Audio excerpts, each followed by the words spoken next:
Amongst the 4 groups in the tournament A to D, Kenya is pooled in Group A, together with Morocco, Angola, DR Congo and Zambia.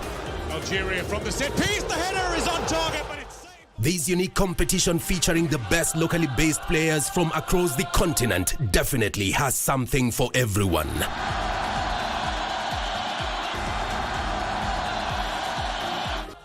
Just bring your A game as you let it flow live and exclusive on KBC Channel 1, your true sports partner. Mwajiri wako ambaye ni bwana Undieki Nyuka Kuota alikuwa na silaha hatari kwake kule nyumbani, ikiwemo mpaka guruneti na vilipukizi. Tulimshika sababu alitupea false information. Si wewe ulisema wewe ni kuku ya Undieki. Sasa mimi wewe nauliza mimi.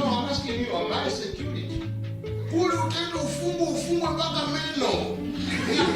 Kupigie simu nikwambie, askari, kuja hapa kwa hospitali kuna bomu. Utakuja? Nitakuja, si ndio? Kufanya sio kitu ya kuchezea. Uko na nuclear, si ndio? Sasa nuclear ni bunduki, si ni bomu. Anaweza kuwa yuko nazo mheshimiwa.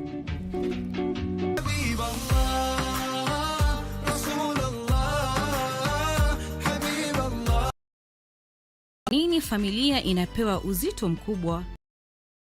Katika mafundisho ya Kiislamu, familia ni zawadi kutoka kwa Mwenyezi Mungu, akitueleza kuhusiana na umuhimu wa kuhifadhiana siri. Ima yamefanyika mchana au usiku, yaliyozungumzwa mchana au usiku, lakini yakawa yamekusudiwa kuwa ni siri.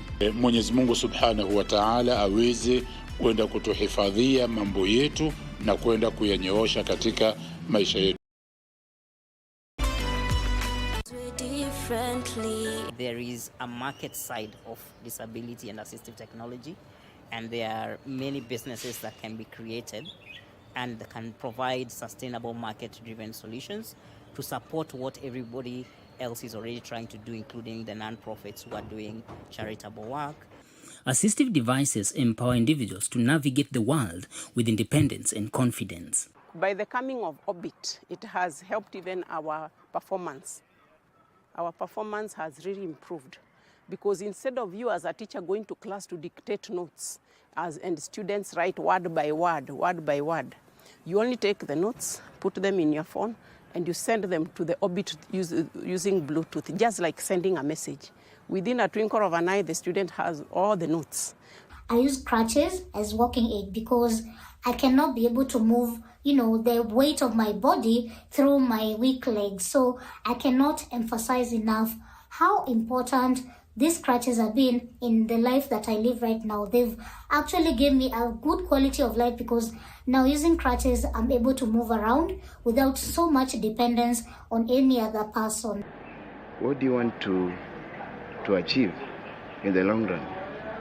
So how versatile do you want to be?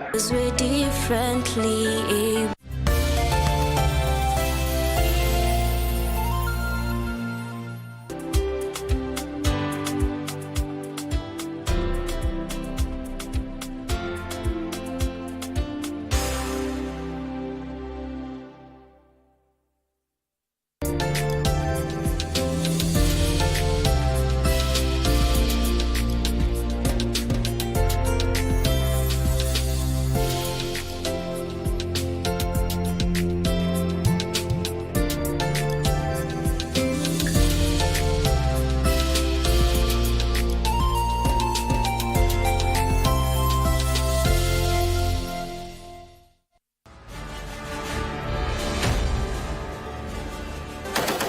The men and women in boots.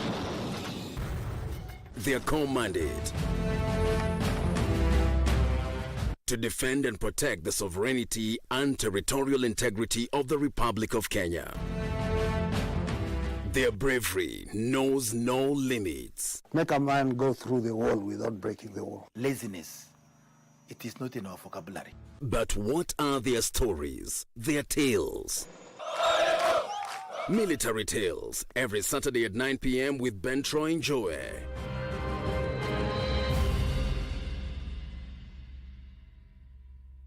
hata shetani akipanga kunipepeta kama ngano, sitaogopa, sitahofu, nina imani nitashinda.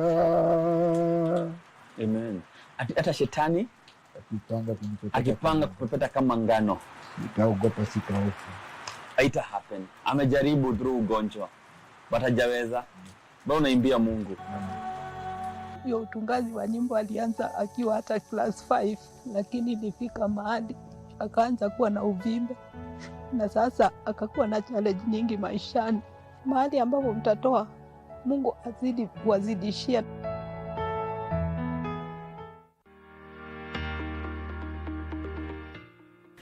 My name is Professor Victoria Wambui Ngumi, the Vice Chancellor of Jomo Kenyatta University of Agriculture and Technology. On behalf of the Council and the entire university management, we extend our heartfelt congratulations to the class of June 2025.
Good evening, welcome to Prime Edition. I am Cynthia Nyamai. Now tonight I will be telling you about President Ruto's meeting and the AU. We do have the details for you. And in business, we'll be talking about tourism and taking you to the lakeside, and in sports. And I know the whole world is watching Faith Kipyegon as she plans to shatter the world record, that and much more. But first, let's have the highlights.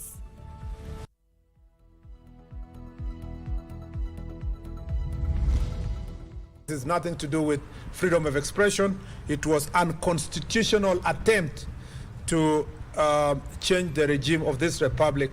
It was an attempted coup. Interior CS Kipchumba Murkomen describes Wednesday's Gen Z protest an opposition orchestrated attempt at regime change.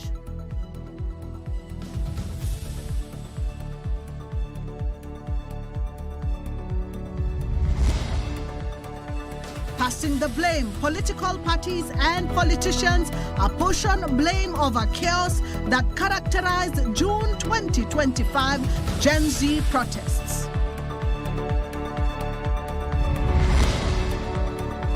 Millions and counting.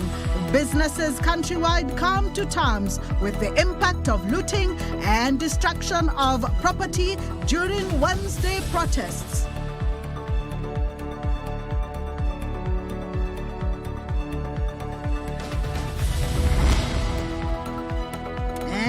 MPs pass a motion directing police IG and the DCI to probe and recommend for prosecution sponsors of Wednesday chaotic demos.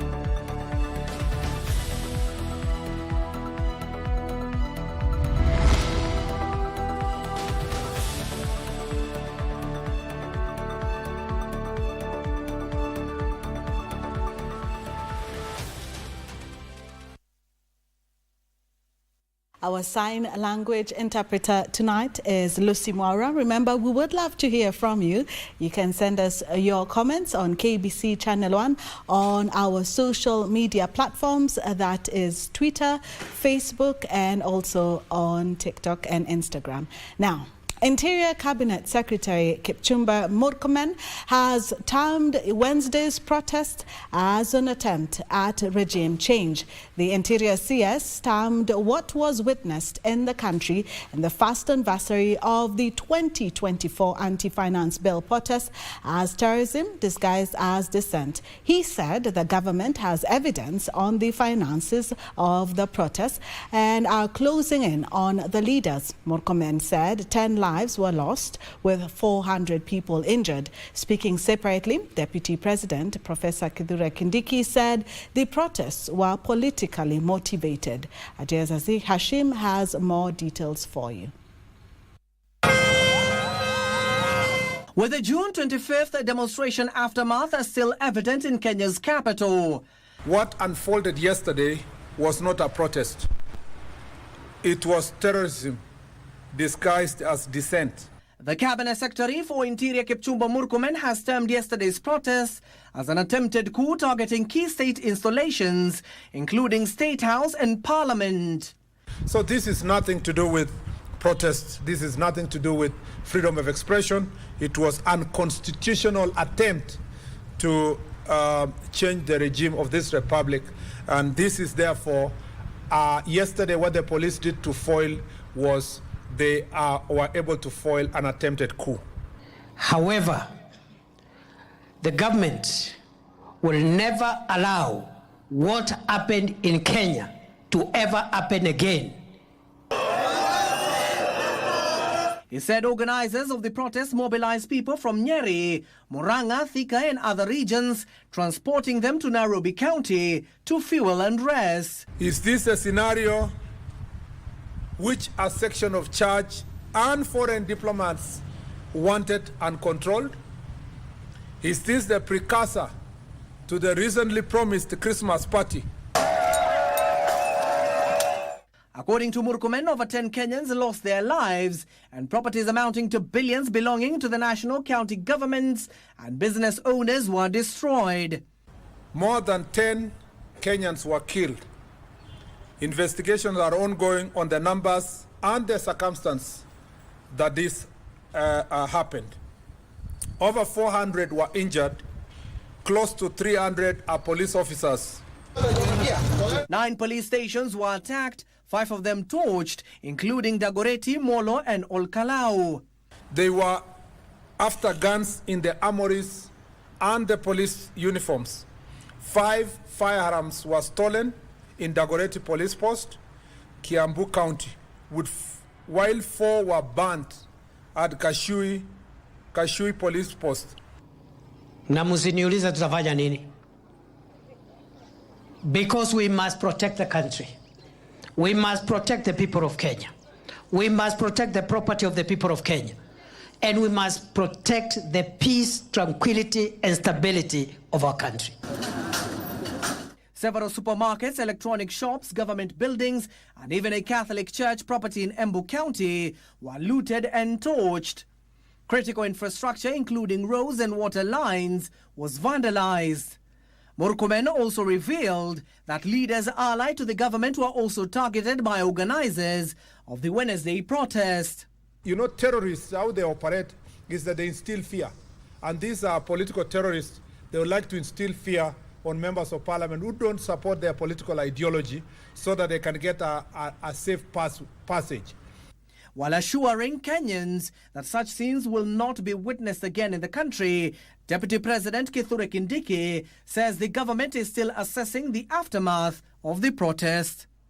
Meanwhile, the Interior Cabinet Secretary Kipchumba Murkomen toured various parts of the city to assess the damage that was caused during the June 25th demonstration, assuring business operators and Kenyans alike that those behind those particular destruction will be taken to court. Abdiaziz Hashim for Prime Edition.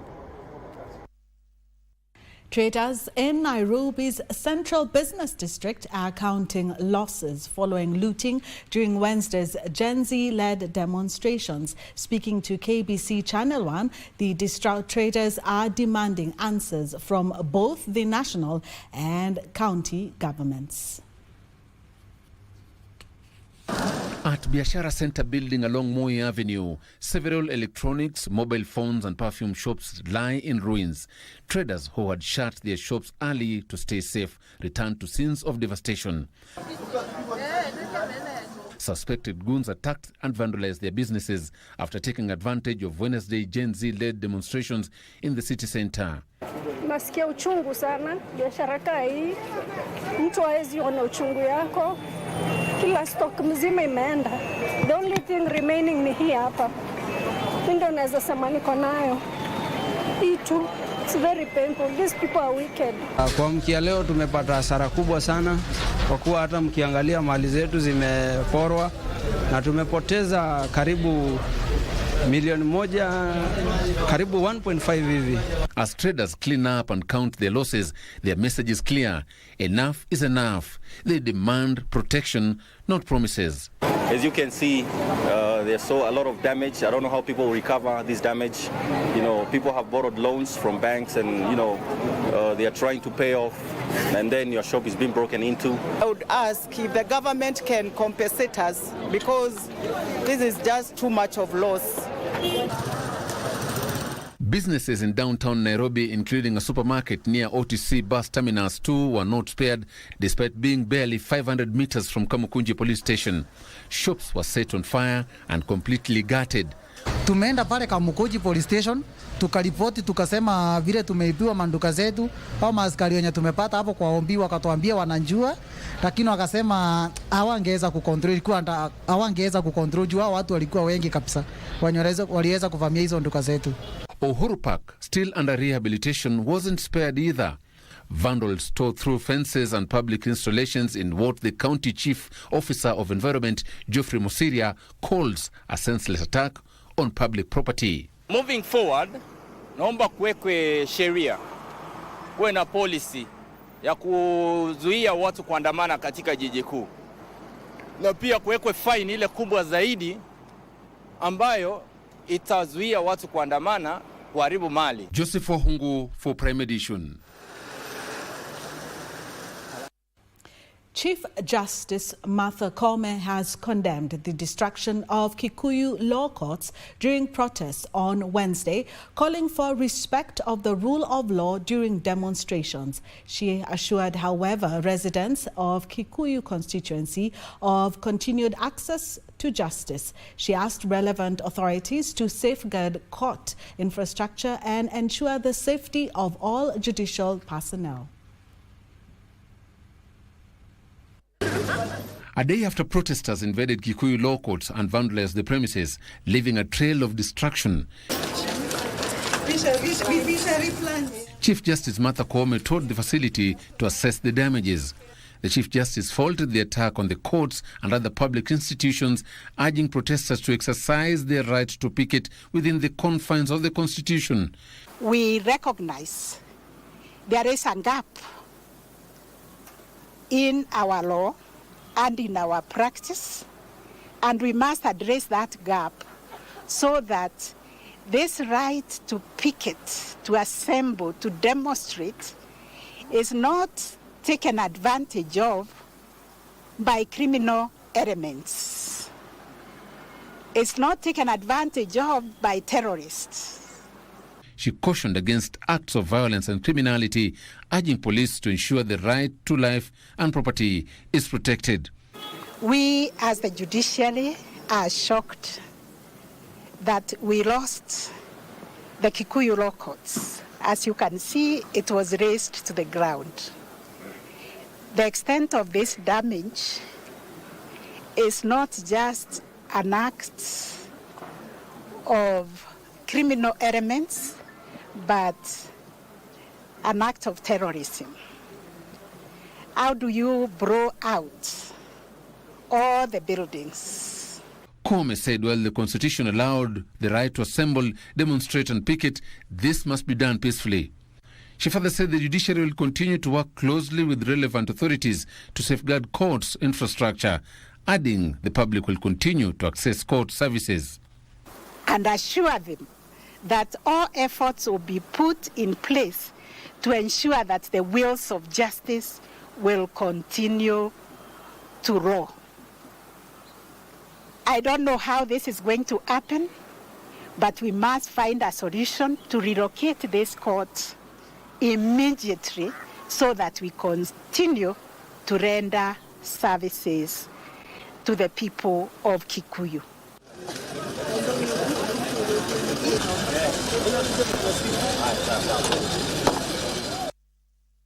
Political parties have joined the fray in condemning acts of violence during Wednesday's protests, alleging political underdealings in the fracas. United Democratic Alliance Party Secretary General Hassan Omar has warned politicians against misusing the youth for political expediency. The Democracy for the Citizens Party faulted the police for alleged excessive use. Similarly, former DP Rigathi Gachagua claimed there is a well-orchestrated plot to shift blame to a section of the political class. The events of Wednesday during the protests appeared to take a political twist on Thursday, with political players alleging a well-orchestrated plan to take advantage of the protests for political gain and discredit the government of a day. United Democratic Party Secretary General Hassan Omar, in a briefing, said the demonstrations mutated into political power plays. Never and never can anyone purport to invoke rights provided for in the Constitution to attain unconstitutional objectives and provide a veil of cover, sanitizing criminality, including wanton destruction of property, looting, and a vivid affront towards attempting the collapse of the state and government and to precipitate a climate of anarchy. While admitting there were genuine demonstrators who were pushing for accountability, Omar accused key opposition stalwarts of attempting a power grab through the back door. This violence has been a culmination of prolonged, unchecked, deliberate and serial incitement, which some of you regard as freedom of expression, by individuals and part of the mainstream media through perverse narratives of shareholding, contesting the inclusion of all Kenyans of all extractions, no matter how inconsequential they might appear, into various spheres of our national life. Omar also took a swipe at a section of the media whom he claims have been roped into the scheme to discredit government programs. While the media has a choice to undermine and sabotage the national project and vilify everything William Ruto, undermining the security of the state and the unity of the nation is a choice you don't have. In a quick rejoinder, the Democracy for Citizens Party, led by former Deputy President Rigathi Gachagua, strongly condemned alleged use of excessive force by police on protesters. The party Secretary General Cleopas Malala alleging that protesters were infiltrated by state-sponsored goons. This horrific outcome stands in direct and contemptuous defiance of the Cabinet Secretary for Interior's personal assurance of zero brutalization of peaceful protesters. Such a blatant betrayal of public trust is an unforgivable act. This, as Malala said, Gachagua and other DCP luminaries opted to keep off the demos as they were aware of a plot to target them. So that when we appear, chaos would have been caused, and the target was to ensure that Rigathi Gachagua and Cleophas Malala are injured during that melee. And in a strong-worded statement posted on his social media platform, Gachagua claimed a plot to blame opposition leaders for the fracas, urging government to focus on addressing the challenge of youth unemployment. John Jacob Curia, Prime Edition. Now moving on, members of Parliament have passed a motion of directing the Inspector General of Police and the Directorate of Criminal Investigation to investigate acts of lawlessness and prosecute those behind the destruction witnessed during Wednesday's protest. In a special motion by the leader of the majority, legislators condemned the loss of lives and property during the protests. They called for the prosecution of those found culpable of the planning and financing of the protests. The National Assembly was nearly unanimous in condemning the protests that turned chaotic in some parts of the country.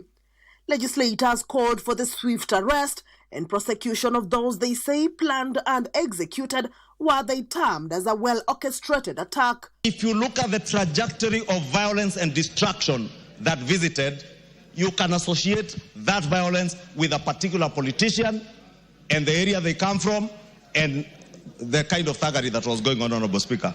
Why do you destroy the property and the livelihoods of your own community, Mr. Speaker? Mr. Rigathi Gachagua. Mr. Speaker, you can see the kind of planning that has been put into this matter. You can see the kind of money that has been placed in this matter, Mr. Speaker. Mr. Speaker, we must call a spade a spade. Was Honorable Rigathi in Homa Bay? Was Honorable Rigathi in Mombasa? Was Honorable Rigathi in Kakamega? Was Honorable Rigathi everywhere? Order. MPs, while supporting the right to peacefully protest, described the demonstrations as outright anarchy that should not be tolerated. That it is sad for parents who lose their children because of political scores. That today we are here again discussing an anarchy in Nairobi, Mr. Speaker. People are being ferried from Limuru and Dagoretti into Kikuyu and some as far as Kiambaa and Juja to come and visit the wanton destruction that you saw yesterday. Lawmakers also took issue with what they say are attempts to settle political scores and get into power through the back door under the guise of citizen activism. And there is no question about it. Honorable Rigathi Gachagua must be arrested. And all the politicians that work under him, they should be arrested and investigated, because we saw some of them moving around and claiming that they are supporting this movement called Gen Z, which is a lie, Honorable Speaker. There is no movement called Gen Z. I've seen there's an attempt to try and malign certain individuals out of yesterday's activities. Mr. Speaker, this was spontaneous and it was done across the country. And Mr. Speaker, I condemn the destruction. I condemn the looting. I condemn the killings. But we must condemn it fairly so that we do not make it a partisan issue or an individual. Amid the condemnation, a section of MPs warned the protests reflect a growing frustration by the public that Parliament should not ignore. We need to be more concerned about the issues raised by young people in this country rather than trivialize this to what Gachagua has done to this country. Gachagua is such a small person. Did he organize in Mombasa? Did he organize in Kisii? Did he organize in Kericho? Why don't you have him arrested? Nataka kizazi ambacho kinakuja kitukumbuke ya kwamba bunge hili lilisimama kidete na likakuja na suluhisho ya kusitisha kutafuta mbinu mbadala za kuweza kuwasilisha. I also condemn the CAK for stopping live coverage, because the CAK cannot do that in the face of a very clear judgment by the court. And yesterday, I was sad when the live coverage was removed, Mr. Speaker.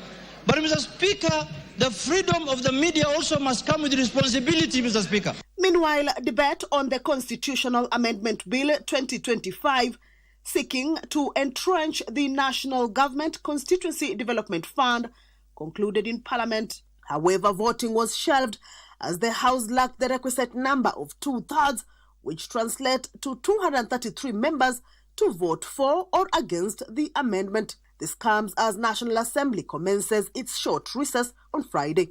Kamchemenza for Prime Edition. Well, we take our fast break now, but news just coming in. Faith Kipyegon narrowly misses the sub-4-minute mark, clocking at 4 minutes and 6 seconds, but she's still the fastest woman who has run the mile ever. So we continue to celebrate her right here at KBC. Let's have our fast break, and when you come back, more details for you.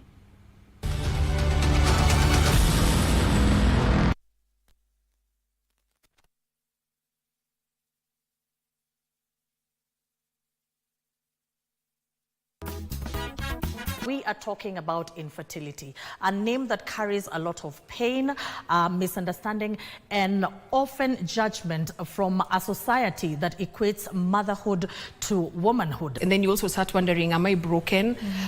Is there something wrong with me?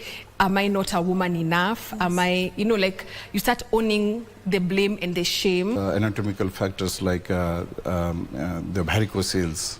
Varicocele can happen with the time. The men are fertile in their 20s or early 30s, but after the varicocele, it can affect the sperm productions. It would be so devastating. Like there are times I have cried in the bathroom, there are times I have cried in the shower, there are times I've cried on the bathroom floor, just wondering, God, like what is this? Like why would this be happening to me? At least go to the screening about fertility screening, exactly. Whether they are having a problem or not. Otherwise, they will keep on hoping and trying or delaying for social reason or for any career reason.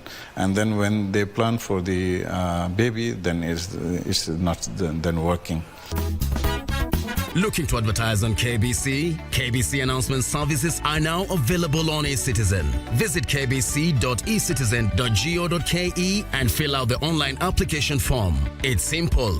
1. Complete the form. 2. Upload required documents. 3. Receive a quotation based on word count. And 4. Get notified via SMS when your announcement is ready. Please note, clearly indicate the type of announcement, service station, and all relevant details. 2. All applications must be made online only. Manual submissions will not be accepted. And 3. Announcements will air after news bulletins. For assistance, reach us on email ecitizen@kbc.co.ke or use our social media handles, Facebook, your Facebook account, and X at your X account. Or you can call us on 0723-892-654 or 0734-780-124. KBC announcements. Simple, fast, and digital.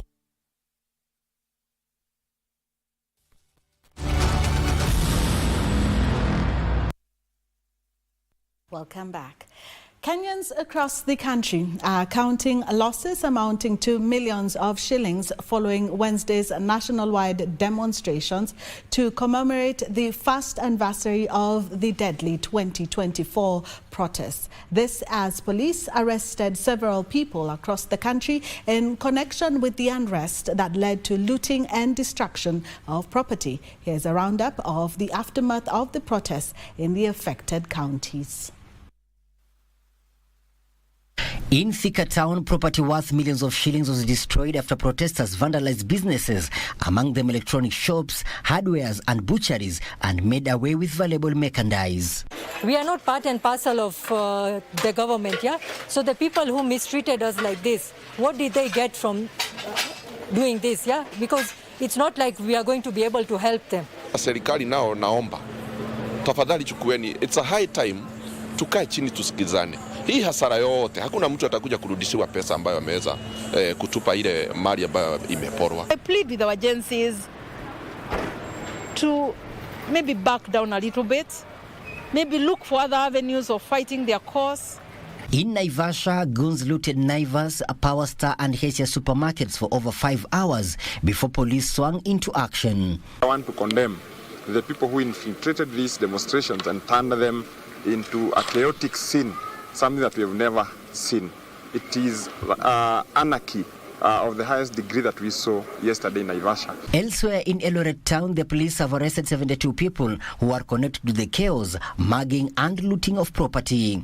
The police have already launched investigations into the matter and the culprits will be arraigned in court. Tunapata habari kutoka kwa wananchi ya kwamba along that road iko wananchi walikuwa kwa gari wakikuja wakati barabara zilifungwa waliweza kuibiwa masimu.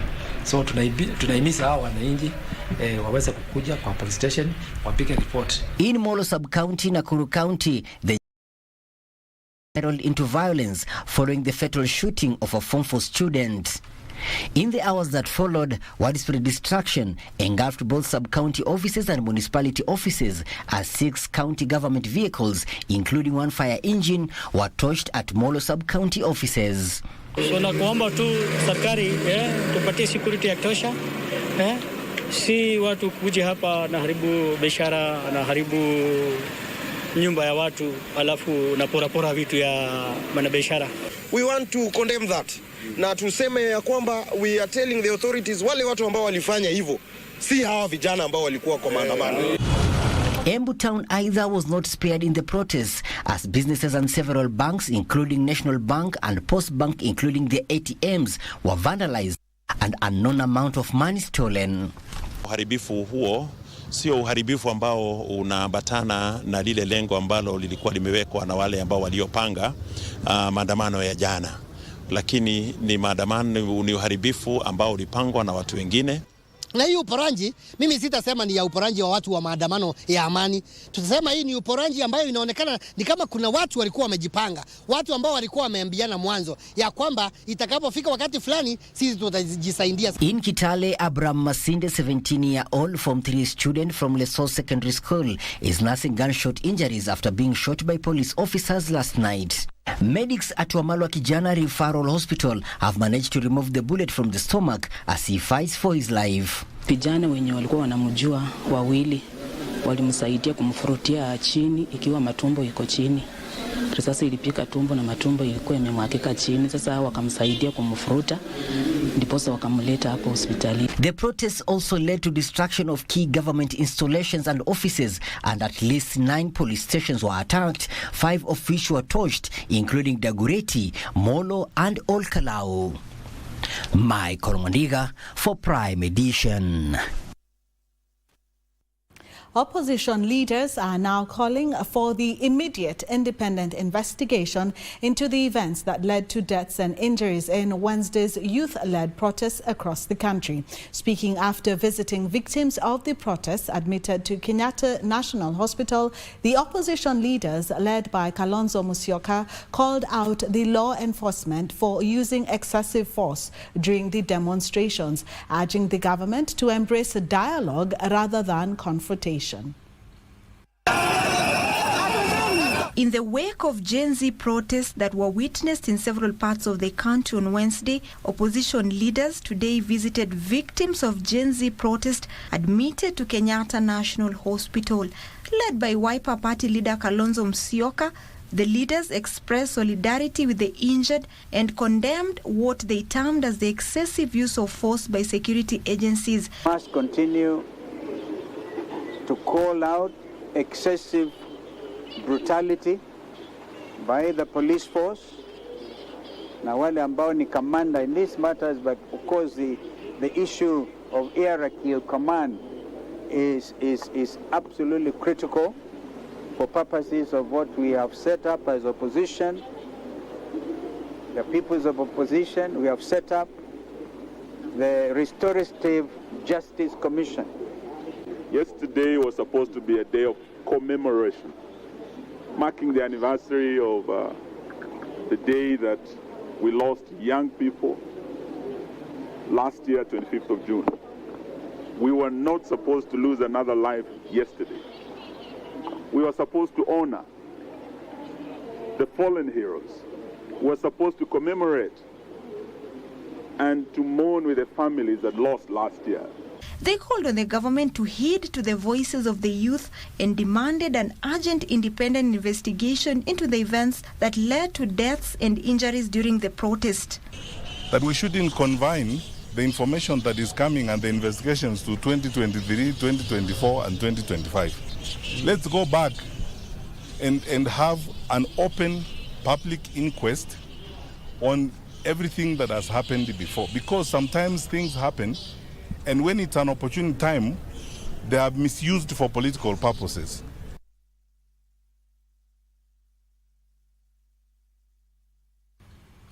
President William Ruto has said reforming the African Union is an urgent priority to strengthen its role as the continent's top voice. Speaking during a meeting with African Union Commission Chairperson Muhammad Ali Yusuf at State House, Nairobi, the president said proper funding of AU organs is critical for the Union to effectively deliver on its mandate. He further emphasized the need for bold steps to make the AU fit for its purpose as discussions on the reform process continue.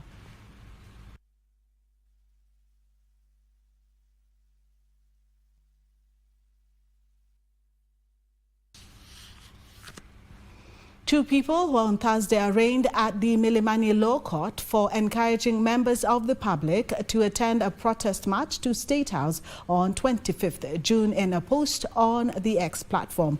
Officers from the Directorate of Criminal Investigations are now seeking 10 days to detain the duo Suleiman Bilali and Robert Otiti. Their defense lawyer opposed the request, saying their arrest infringes on their rights as citizens.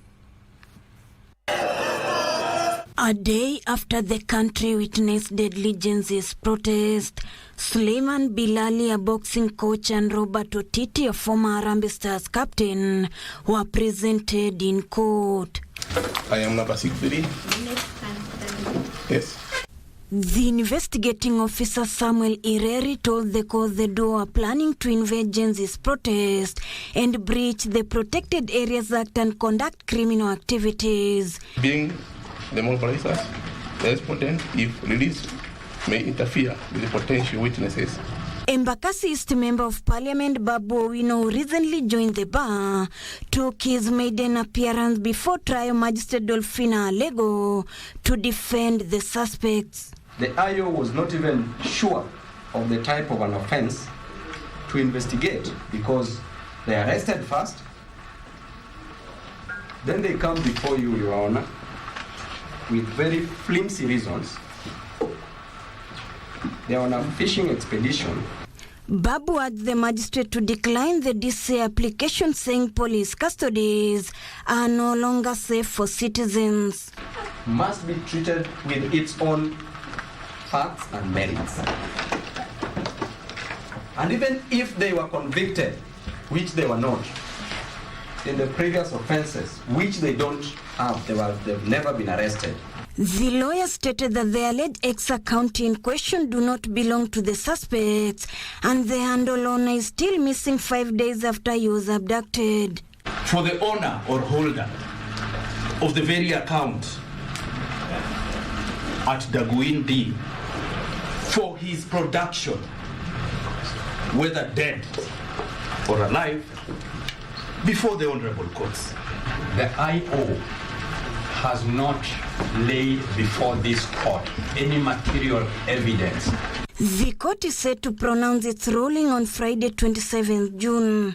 With Albert Ojwang incident still lingering in many people's mind, legal pundits are now calling for the security apparatus to present all the protesters that were arrested yesterday during the demonstrations in court or free them. Elsewhere, businessman Philip Nash Onaroko, who has been under investigations into the murder of Kasipul MP Charles Ongondo Were, has been freed and now joins the list of state witnesses in the case. Aroko had been accused of being the financial planner of the MP's killing on 30th April this year. There were 12 suspects who had been arrested over the murder, with 5 of them released unconditionally and turned to prosecution witnesses as 5 were formally charged with the murder. But in a quick rejoinder, the family of the late MP, through their lawyer Polomboya, has written to the Director of Public Prosecution Renson Mulele, protesting the move to turn those whom the family has termed as the main perpetrators of the heinous act to prosecution witnesses.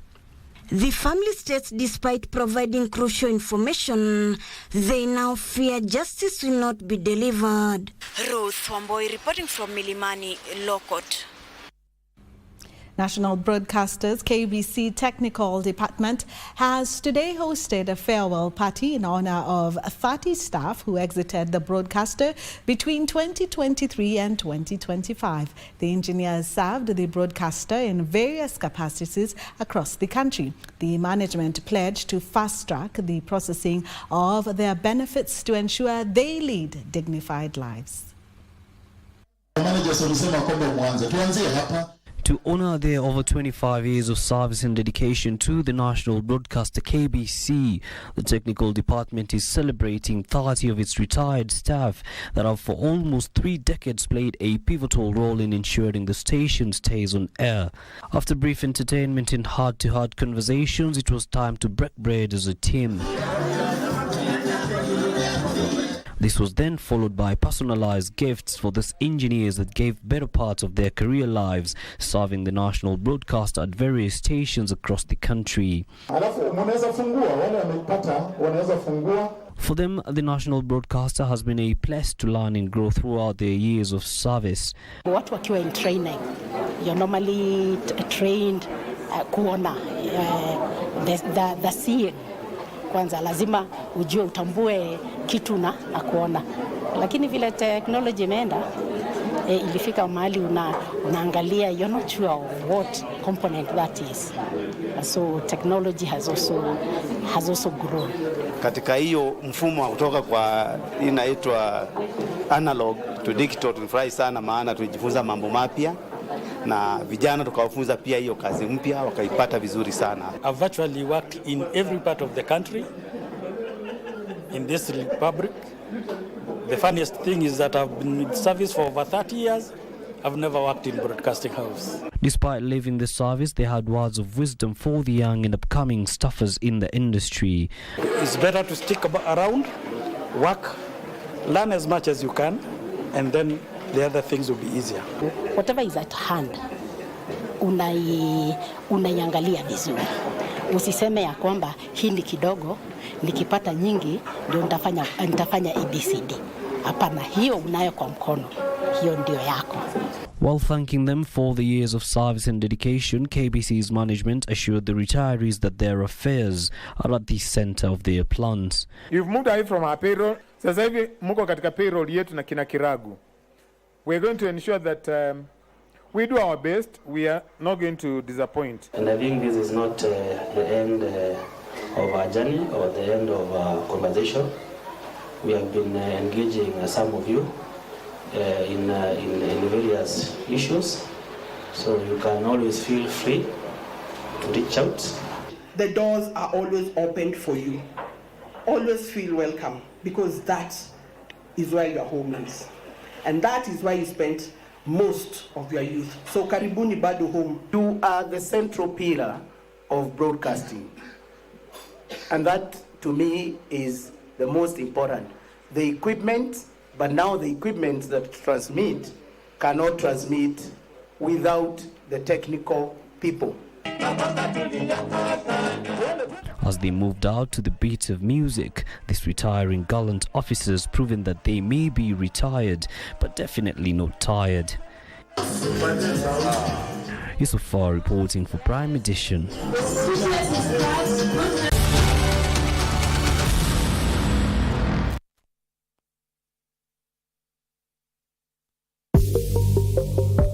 Kenya's economy thrives on the strength of its micro, small, and medium enterprises, MSMEs, the true drivers of innovation, resilience, and job creation. In recognition of their vital role, the Ministry of Cooperatives and SMEs Development, through the State Department for SMEs Development, warmly invites you to join us in celebrating World MSME Day 2025, a national event dedicated to recognizing and empowering the spirit of enterprise in Kenya. This Friday, the 27th of June 2025 at the Kenyatta International Convention Center, KICC, Nairobi from 10 a.m. This event will be live on KBC Channel 1.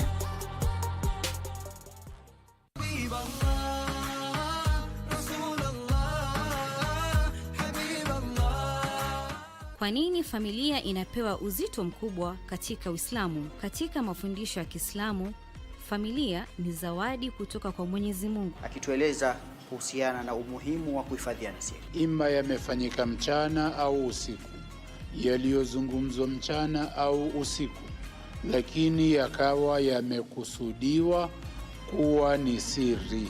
Mwenyezi Mungu Subhanahu wa Ta'ala aweze kwenda kutuhifadhia mambo yetu na kwenda kuyanyoosha katika maisha yetu inshallah.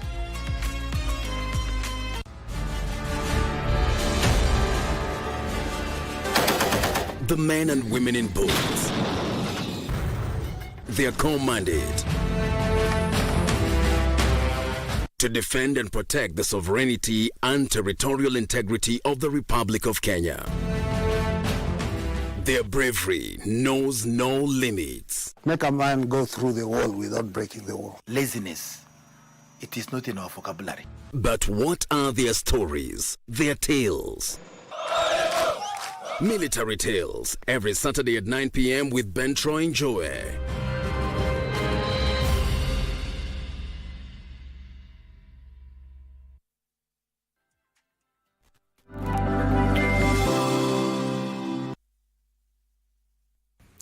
Welcome back. From broken traffic lights to vandalizing and charred buildings, violent protests are taking a toll on Kenya's economy, with Nairobi bearing the most burden. On Wednesday, during the Gen Z protests, criminal elements took the opportunity to destroy businesses and infrastructure, which will cost billions to fix. Our reporter Felix Q was in the streets of Nairobi on a fact-finding mission on the level of destruction in the city and filed the following report for you.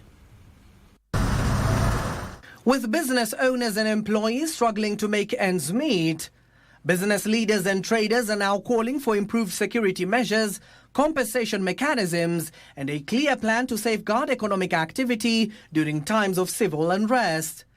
Mimi ni mfanyabiashara along Tomboya Street, and I am one of the owners of the building which caught fire here yesterday. Emma Jean's fashion outlet owner Immaculate Nduku estimates that her losses are around 15 million shillings after her store was looted. Kama ni maandamano ikuwe peaceful na hao magunzi wanavaa kudini na wao juu, hao ni waizi walikuwa, si eti ni watu walikuwa wametoka mbali, na si eti mimi sijaiona hizo sura zenye zilikuwa, hao ni waizi kabisa. Mountain Mall on Thika Road was also targeted, with multiple outlets suffering break-ins and theft. Industry business operator says the total cost of the damage is still being calculated, but traders estimated that it runs into millions of shillings. Nauza jewelry na perfume. So maandamano ya jana, vijana waliweza kuingia kwa duka, wakapora kila kitu, wakavunja kila kitu. So wameacha bila kitu yote. President William Ruto on Thursday signed the Finance Bill 2025 into law, introducing a series of tax amendments and fiscal reforms aimed at streamlining revenue collection, easing the cost of doing business, and stimulating economic growth across vital sectors. The new law comes into effect from the 1st of July 2025. A major provision in the new legislation is the amendment to the Income Tax Act, requiring all employers to automatically apply all applicable tax reliefs, deductions, and exemptions for their employees. This measure, designed to alleviate the tax burden on salaried workers and eliminate bureaucratic obstacles that previously hindered the full utilization of available tax benefits.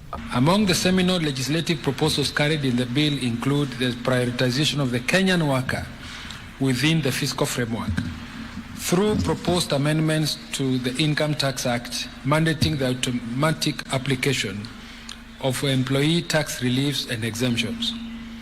In addition, the bill proposes the exemption of gratuity payments and pension scheme allowances from taxation.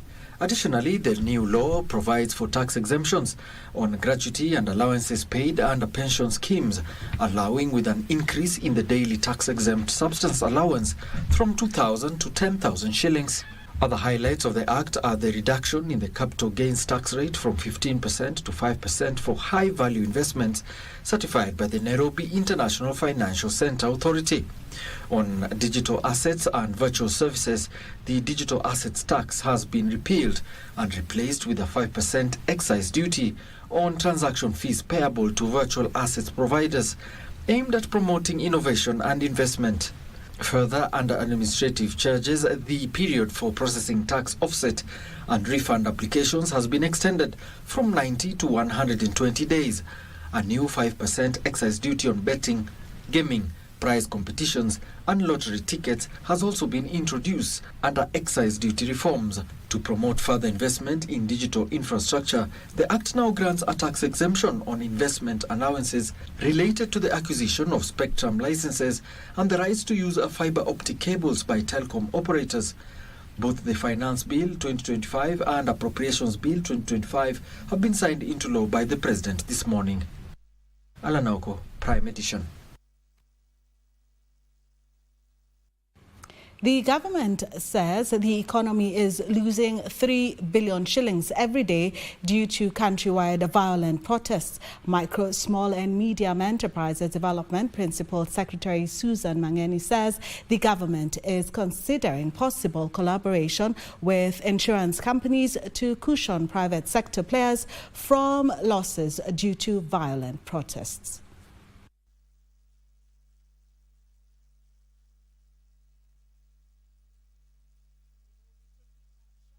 And after that, we do have the PS right here in studio with us with more details for you.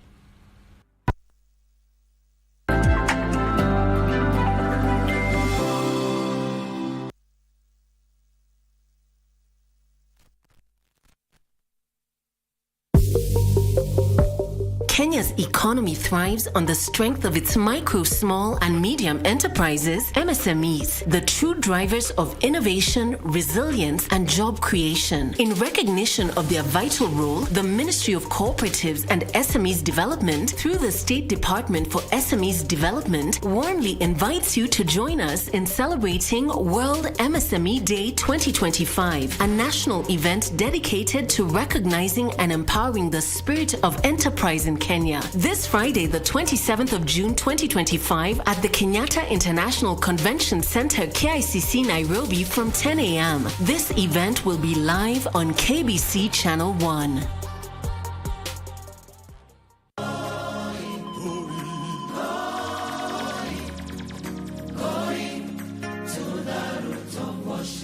Thanks to you, D, for always believing in me and supporting me. And today we are going to look on the reality of working together as a family.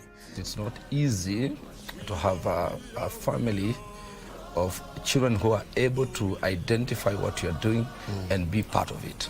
If they have to take over, then there must be a relationship between the parent and even the children. In terms of ministry, I see myself very focused and kusaidia huduma sana iende mbali. Let's desire as parents to start a journey of building up our children in the ways of God. We are going, going.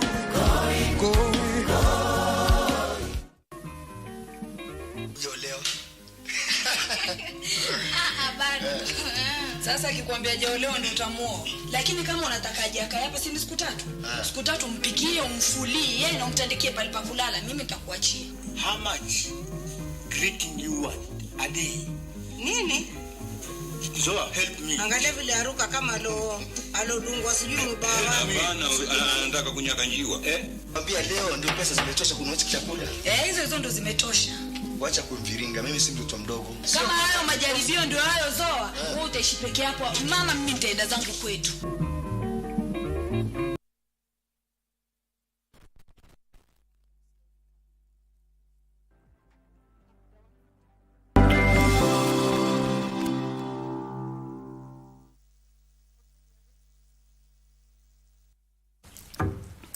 Welcome back. Now, this is a story that we had earlier on where losses due to violent protests, as we had shared before with you, is affecting businesses worldwide. And Micro, Small and Medium Enterprise Development Principal Secretary Susan Mangenni says the government is considering possible collaboration with insurance companies to cushion private sector players from such violent protests. Let's have the story. This is the aftermath of the first anniversary protests. Rows upon rows of vandalized businesses, leading to losses running into millions, with some businesses staring at imminent closure. These are businesses that have been supported by our local banks, so it's a direct hit again on banks. So it's again a call to just the whole ecosystem. We will be able to engage with our customers one-on-one, be able to see how we can be able to support them, just the way we did during COVID. To minimize the impact on investments, government is considering a raft of interventions, among them the collaboration with underwriters. Yes, we know most of our MSME are currently not insured, but this is one intervention that that we are going to implore unto them to consider insurance. And I think this conversation that we are going to have, government with the insurance company, will figure out a way of making this happen, because it's important. However, this is likely to pose a challenge, with data from the Insurance Regulatory Authority indicating that over 60% of MSMEs are not insured. We are also working with Central Bank to be able to get a framework that we can be able to appropriately price the MSMEs. And we're in a process where the Central Bank is reviewing the credit pricing framework. And what we look forward to is flexibility, so that banks can be able to look at a customer at their own individual level. We live in a world where we have scarce resources, so once you go under, recovering becomes a challenge. So we are going to have an engagement probably beginning tomorrow on this issue. Micro, Small and Medium Enterprise Development Principal Secretary Susan Mangenni says the government will facilitate the registration of MSMEs for better coordination and support. On the other hand, banks are anticipating an increase in non-performing loans in the coming months following the destruction of businesses and properties across 25 counties. Regina Manyara reporting for Prime Edition. And in studio, we do have the PS, as I shared earlier on. Tomorrow, we do have a big day when it comes to MSMEs. She will be telling us more about it. Thank you so much, PS, for joining us. Thank you. Before we get to the big celebration for tomorrow, I do want to talk a little bit, and we've been sharing stories about the protests that we had in the country yesterday. What is the status currently of the MSME sector? I think before I even talk about the status, it's just it's been a sad day and a very long day for this nation, for MSMEs, for ourselves, and for the country and people of goodwill. And let me begin by just extending my heartfelt sorrow to the small businesses owners who now have gone back to poverty because of what happened yesterday, but also sending my condolence to the families of Kenyans who lost their lives yesterday because of the protests, the very violent protests. And the days before the protest, we saw a lot of hype in the social media, but to me it did not appear as if they were the protesters, those who were organizing, meant this, because they were saying, we are going to see a murder of all protest. So it is very sad, because what happens is that last year, when many businesses were again disrupted, most of those businesses have not recovered. Then we have another second round of destruction. So what is happening is that we are losing jobs. Somebody somewhere has lost a livelihood, a source of livelihood. Somebody somewhere is likely to go into depression. And who knows, we are likely to witness many lives being lost out of economic distress. So what I keep on asking is that why do we choose to be selective when advocating and when clamoring for justice and for various rights, when we cannot also respect the next person's rights? And in a country where unemployment is our biggest problem, and every year we have an entry of close to 1 million young people into the workforce, and our job market can only accommodate less than 200,000, leaving us with a deficit, a whopping deficit of 800,000, and all of them now figuring out in the informal sector what they can do to just have a livelihood. And then we're destroying their source of livelihood. Yes. So we are just exacerbating the unemployment situation in this country. And so I think we should be ashamed as a society. Yes. We should be ashamed. It should not reach this level. And for those who are organizing this protest, it is incumbent of them to ensure that they coexist with other Kenyans also, who also have their rights properly enshrined in the Constitution of Kenya. It's really, really disappointing.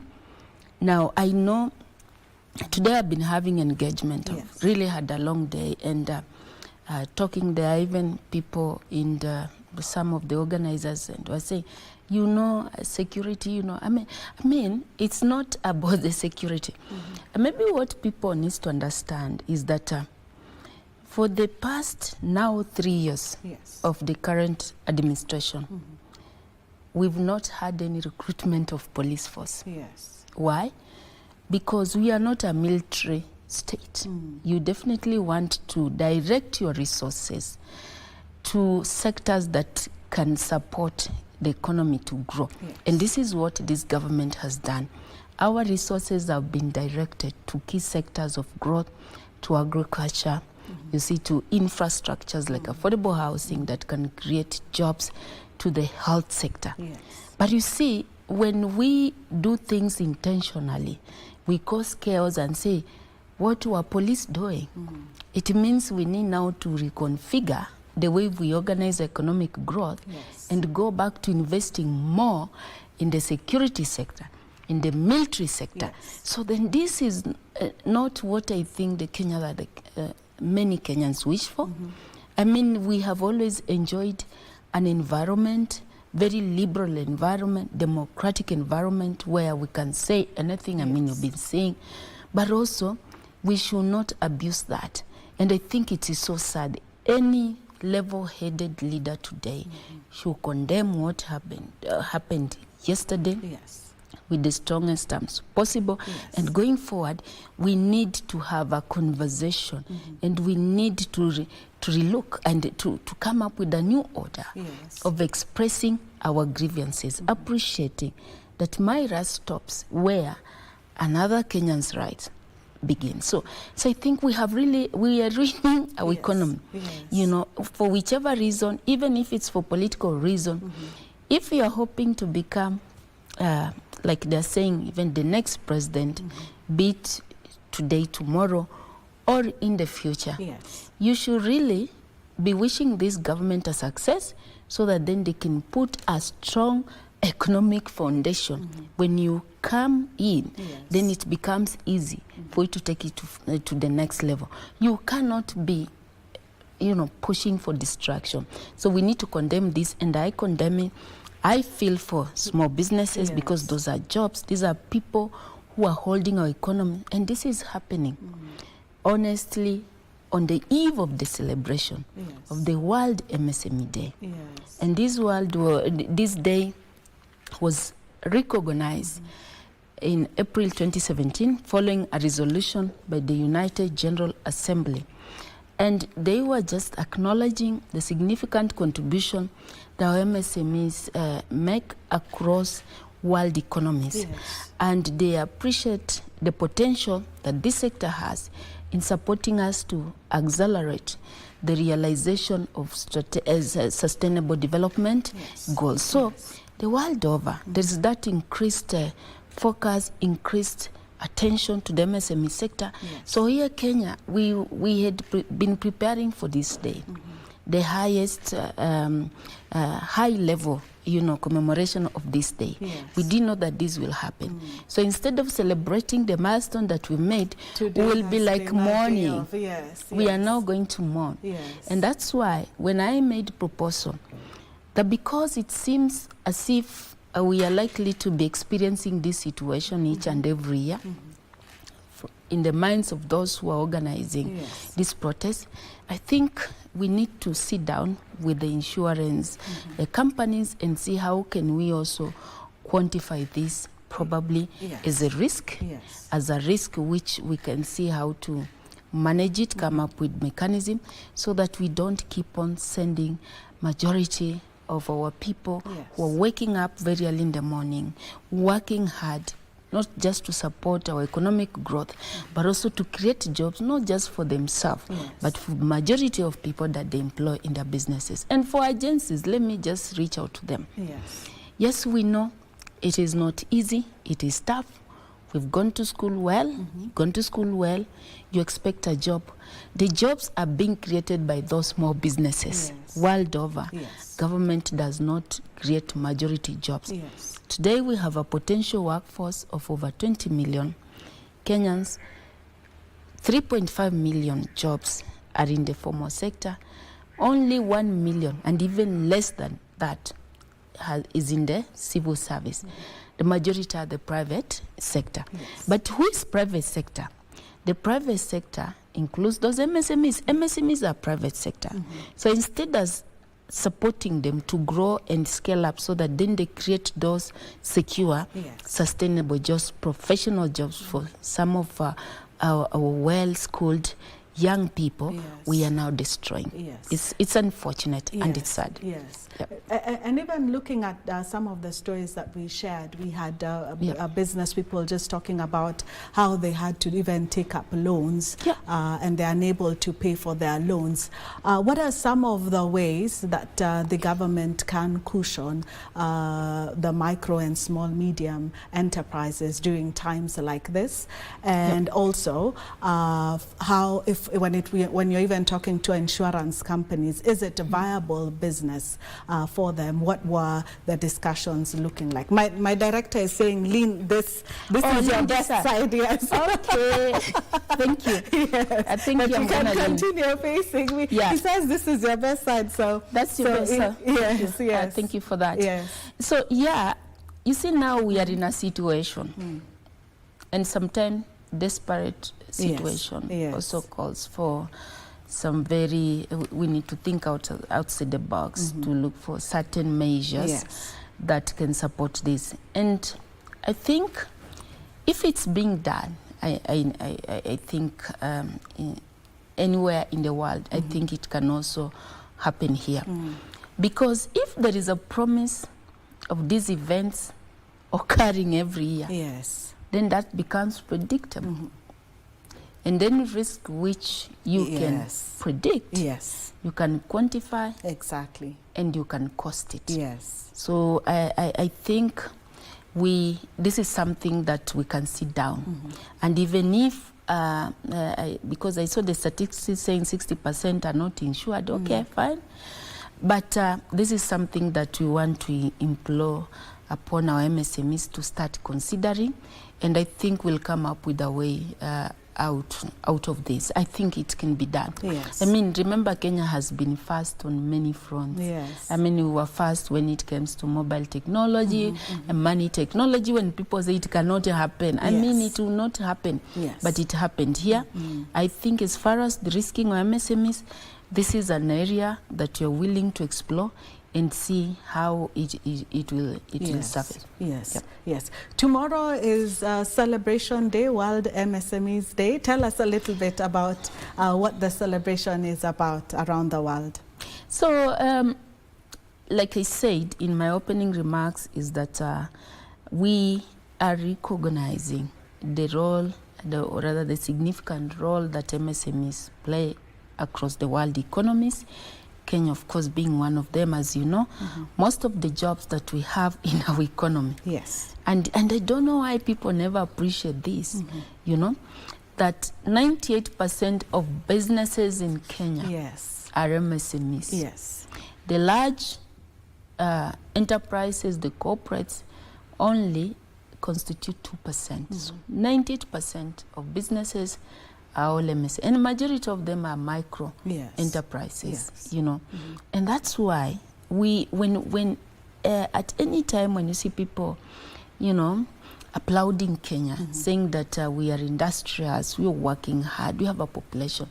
When you say Kenya can work very hard, their focus is because of us being entrepreneurial in our setup and, you know, figuring out something to do and not just staying there and things happening, a Kenya will always find something to do. Yes. And for us, we now need just to support them, even morally. They need moral support, they need economic support.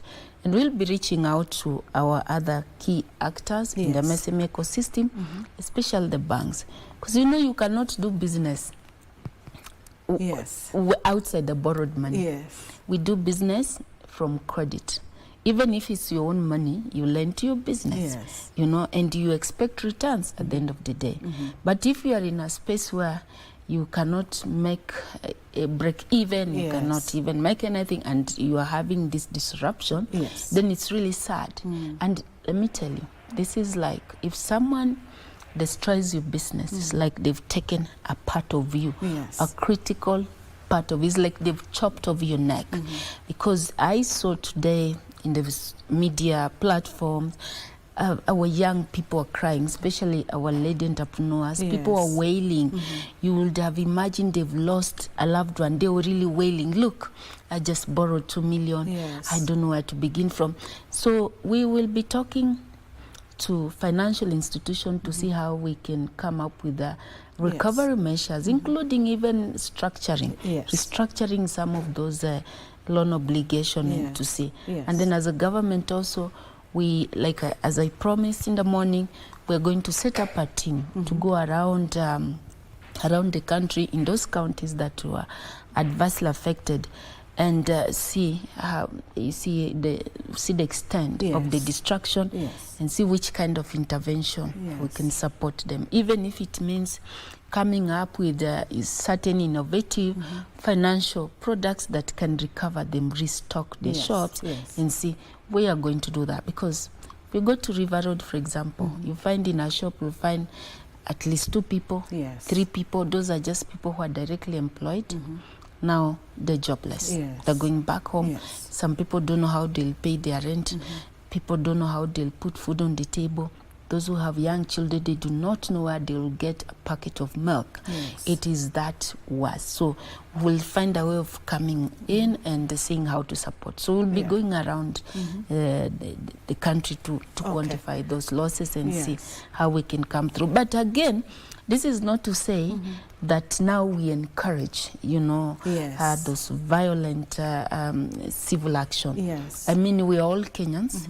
We all have our rights enshrined in the Constitution, and we all have a right to coexist and to carry on with our economic engagement. Yes. In the celebrations tomorrow and in the meeting, is digital innovation one of the discussions that we're going to see? It is. Today the theme for tomorrow or this year's theme is enhancing the role of MSME, seeing how do we support them to drive innovation. That's the theme. And we know especially this good for Kenya because Kenya, our startup ecosystem, is really, appreciated across the world. The other day I was in the US attending the investment summit, and in the conversation, people, when you say you're from Kenya, say, you're good in startup. You're really doing good. So you see, we have this global recognition. But now for us, Kenya, what it means is how do we build a very robust startup ecosystem where we know majority of our young people are taking a big role in it. And it's also good. We will also celebrating the key milestone we have achieved in those sectors. As you know, this year, Kenya led in the whole of Africa in terms of startup financing. We got more money compared to other countries across Africa, and this means that now the attention and the concentration is in Kenya. We can do better just through our technology advancement, and if we just incubate properly our startup ecosystem the way we're doing through efforts like what we are doing, establishing 100,000 kilometers of digital superhighway across the country, and then also the works that you're doing in Konza Techno City, and many other initiatives in the digital space. I think this is going to be the next puller of our revenue in this country, and we know the potential that it has to creating jobs for our young people. Yes. So my director tells me we're running out of time. Really? And we just started. I am looking forward to even attend the celebrations tomorrow and find out more about even market and access. we'll also be launching the inaugural strategic plan of the MSME. To me, this is like a master plan for this ecosystem, which will demonstrate the renewed focus which the Kenyan government has placed on the MSME sector. That's why it feels sad. Once again, I just want to call upon Kenyans, our young people, our Gen Zs, our leaders, and everybody else who is involved in this space, that let us not be selective in our agitation for our rights, our freedom. Let us mind the other Kenyans. Let us not turn against each other.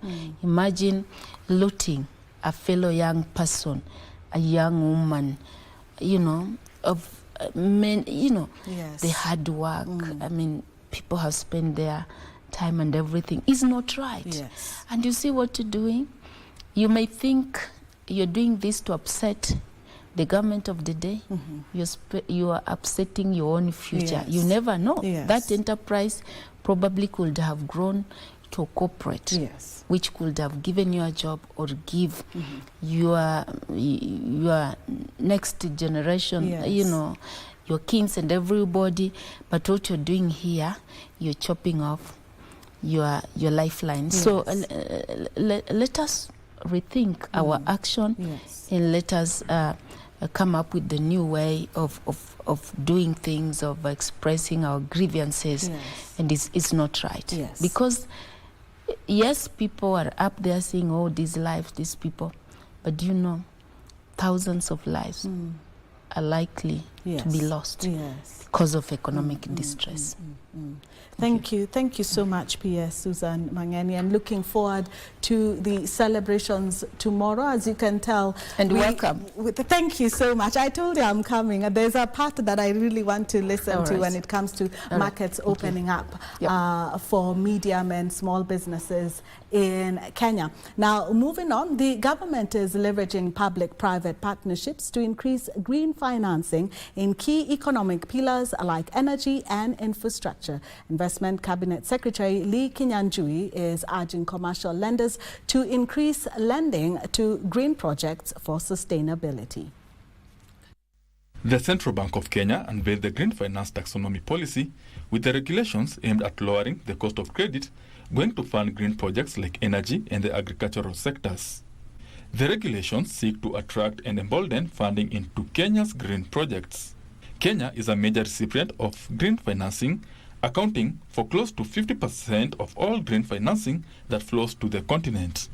Our commitment as a government is demonstrated by a robust policy framework, which include provision on circular economy, good governance, sustainable finance, guiding principles, the international cooperation, and ESG integration. The taxonomy policy requires lenders to provide information on their lending activities on environmental and climate-related businesses. The government says it is planning more regulations and public-private partnerships to ensure green borrowers access cheap credits to facilitate their businesses. Partnerships aims to unlock green finance opportunities, facilitating investment in renewable energy, sustainable agriculture, and eco-friendly infrastructure projects. In measures aimed at expanding the green loan book, Stanbic Bank says it screens loans above 130 million shillings to ensure borrowers incorporate green components into their businesses. There is no other organization that has deeper knowledge, capabilities to build both agricultural businesses and value chain investments in that area. So right from ensuring working capital, when you look at non-financial solutions, and today, just close to 10% of our portfolio today is within that aspect of agriculture. In 2024, the lender issued over 500 million shillings in solar loans to support the transitions to green energy and achieve net zero emissions. Benson Druba reporting for Prime Edition.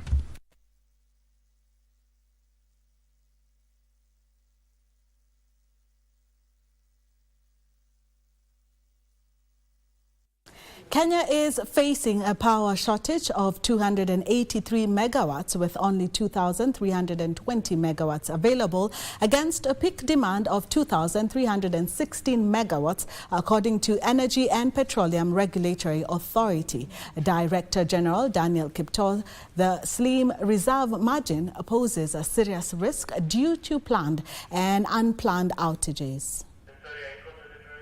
Now, moving on, Kenya awards winning coastal, sun-kissed, sandy beaches and world-renowned, making the region a top tourism spot over the years. However, investors are casting their net wide by tapping the lake region, banking on Lake Victoria's breathtaking beachfronts and great scenery. Regina Manyara met up with Lynn Zisa, hotelier, whose aim is to transform the sleepy town of Homa Bay into a vibrant tourist destination.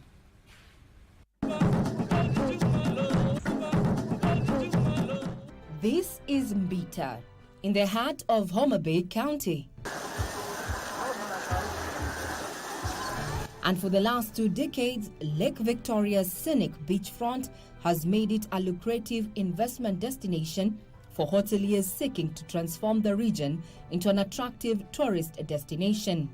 Entrepreneur Lynn Nzisa quit the legal practice for the hospitality industry and opted for the underserved lakeside region to rival hospitality industry services offered in the coastal region. We sit on 5 acres with only 9 units, which have 13 rooms and a lot of open spaces.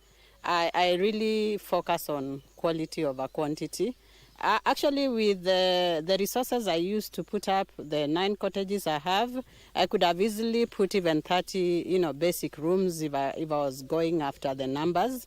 But even if you look at even the way the stones are dressed, everything is done, I was just like, I want to do something that leaves a statement, something that you drive on the Ratchet Road and you reach and you're like, wow. Guests at Victoria's Sands Lodge get to enjoy a diverse package that includes boat rides to the Birds Island and neighboring Takawiri Island. And then we have the islands. In Mfangano, we have some rock art sites, 2 of them, where you find some ancient stone drawings that were done 2,000 years before Christ. And then we have the Birds Island, which is just right in front, like 5 minutes from the hotel. 2 twin islands that are just inhabited by different species of birds. And no human population there, and we take people there for bird watching.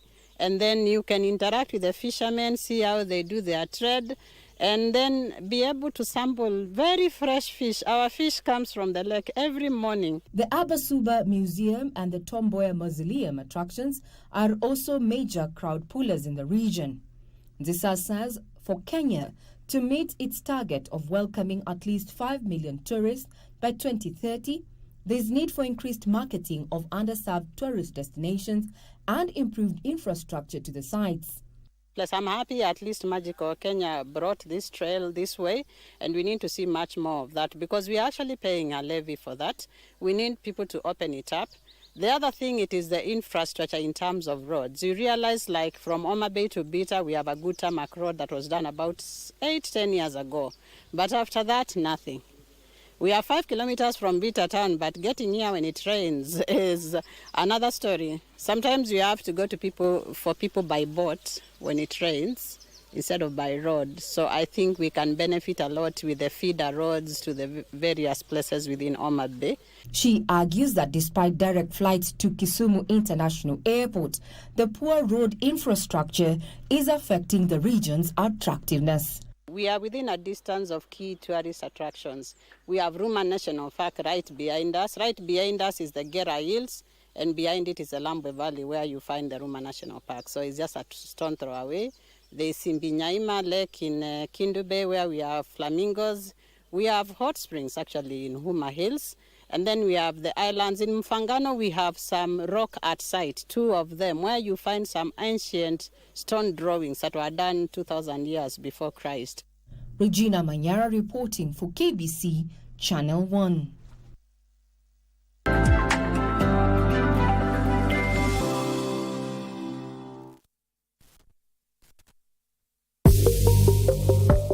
Kenya's economy thrives on the strength of its micro, small, and medium enterprises, MSMEs, the true drivers of innovation, resilience, and job creation. In recognition of their vital role, the Ministry of Cooperatives and SMEs Development, through the State Department for SMEs Development, warmly invites you to join us in celebrating World MSME Day 2025, a national event dedicated to recognizing and empowering the spirit of enterprise in Kenya.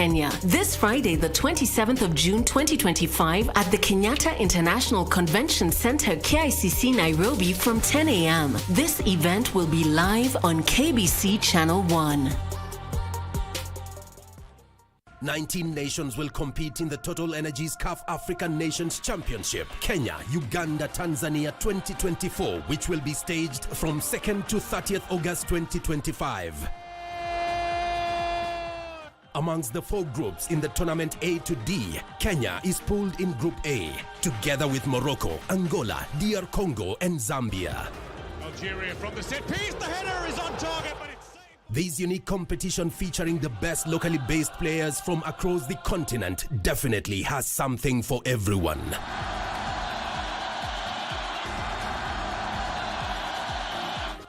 Just bring your A game as you let it flow live and exclusive on KBC Channel 1, your true sports partner.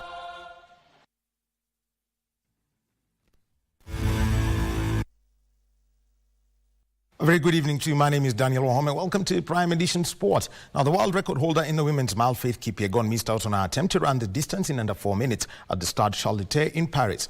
Clad in a specially designed wind-breaking suit, customized racing spikes with a group of world-class middle-distance runners as pacers, Kipyegon clocked 4 minutes, 6.42 seconds, which is inside her official world record of 4 minutes, 7.64 seconds, set at the same venue in 2023. The Breaking 4 event was modeled on the Breaking 2 attempt by sports apparel firm Nike that saw Eliud Kipchoge do 2 runs over the marathon distance. The first attempt was in May 2017 in Monza, Italy, where Kipchoge missed the target by 26 seconds before successfully achieving the feat on the 12th of October 2019 in Vienna, Austria. Faith, who is also a 3-time Olympic champion and the world record holder in the 1500 meters, said she's not yet done with her Breaking 4 record attempt and will be back to make history again. Stretch for the final time. Faith against the clock. The Pacers step away. They begin to support as Faith Kipyegon heads towards history here in Paris as she gets under her previous world best. Absolutely amazing. Now, Lois Chemning of Kenya Prisons Service is the new national champion in the 10,000 meters women's race after emerging victorious in the finals during the Athletics Kenya National Championships, which officially began today at the Ulinzi Sports Complex. The reigning Kenya Prisons champion produced a dominant performance to cross the finish line in 31 minutes, 31.09 seconds, ahead of KDF Cynthia Chepngeno, who timed 32 minutes, 22.44 seconds.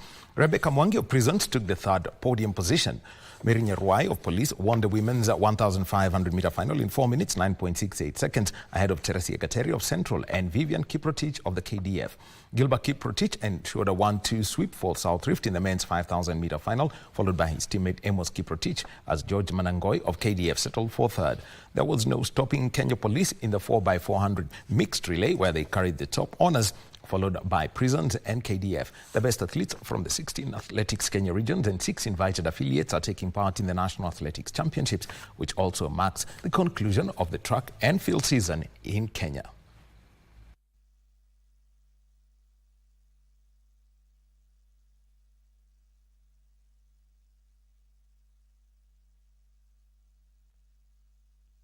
And former NBA Academy Africa player and Haman Malouch of South Sudan was selected 10th overall in the 2025 NBA draft last night in Brooklyn, New York.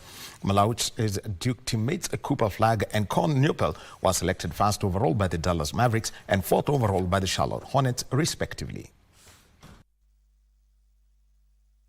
Former NBA Academy African Basketball Africa League player Kaman Malwach of South Sudan was selected 10th overall in the 2025 NBA draft last night at Barclays Center in Brooklyn, New York, becoming the highest drafted former NBA Academy Africa and BAL player ever.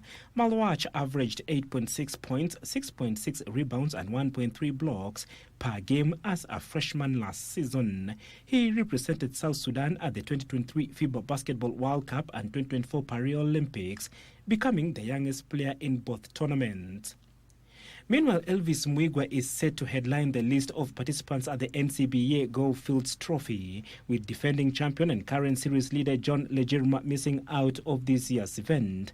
Homegrown talent in Cedric Canzolo and Julius Okech will be fighting for top honors on familiar turf, with Ebil Omolo, Isaac Makoa and Naomi Wafula being some of the top contenders on the roster to grace the event.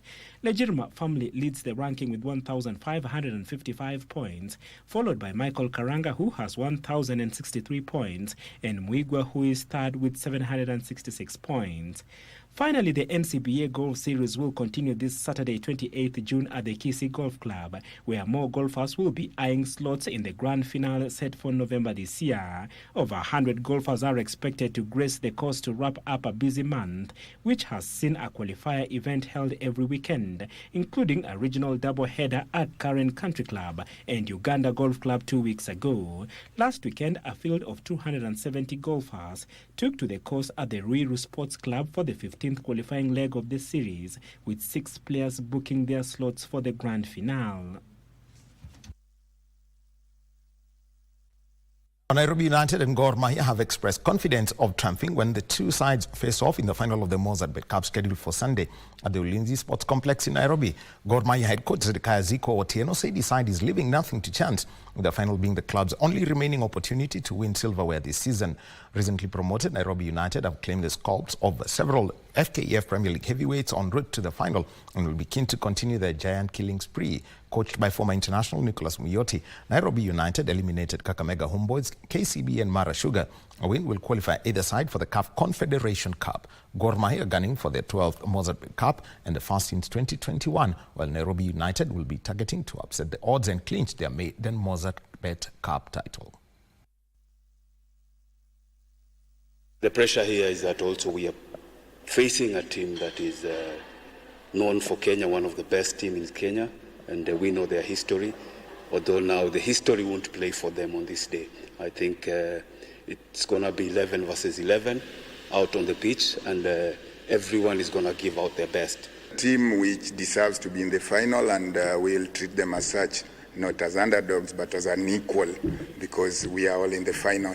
As a federation, we are committed to improving the matchday experience of fans. And in this final, the reflection of that, we will be treated to a live performance by 2 top Kenyan artists. Tickets for the final are already on sale via the platform called M-Tickets, and we encourage fans to purchase their tickets early in advance.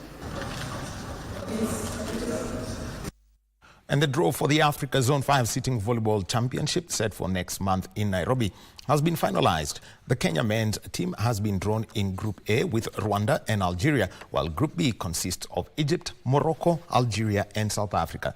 The national women's team will face Rwanda and Nigeria, which are the only teams that have confirmed participation. The Kenya para-volleyball teams have been in residential training in Kasarani in preparation for the championship, set to spike off from the 1st to the 10th of July in Nairobi.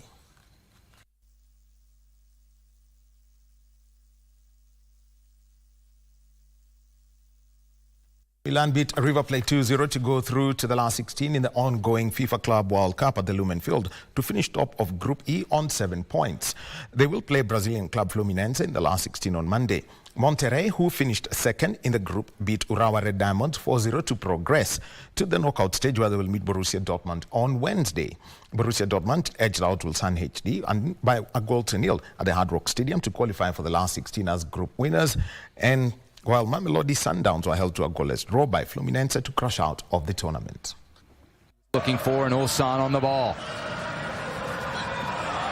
Bellingham, dangerous spot here. Goal!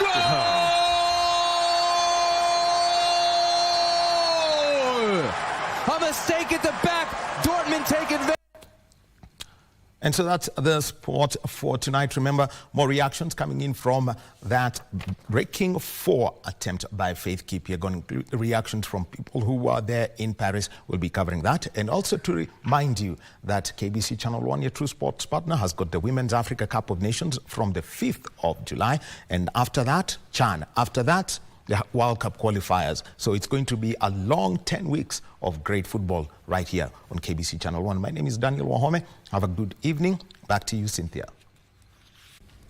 Thank you, Daniel. We now come to an end where I have a comment here from John Kamau, who says, grateful to the Principal Secretary Susan Mangenni for filling the plight of the small and medium entrepreneurs. From me and the rest of the team, we do want to wish you a very good night.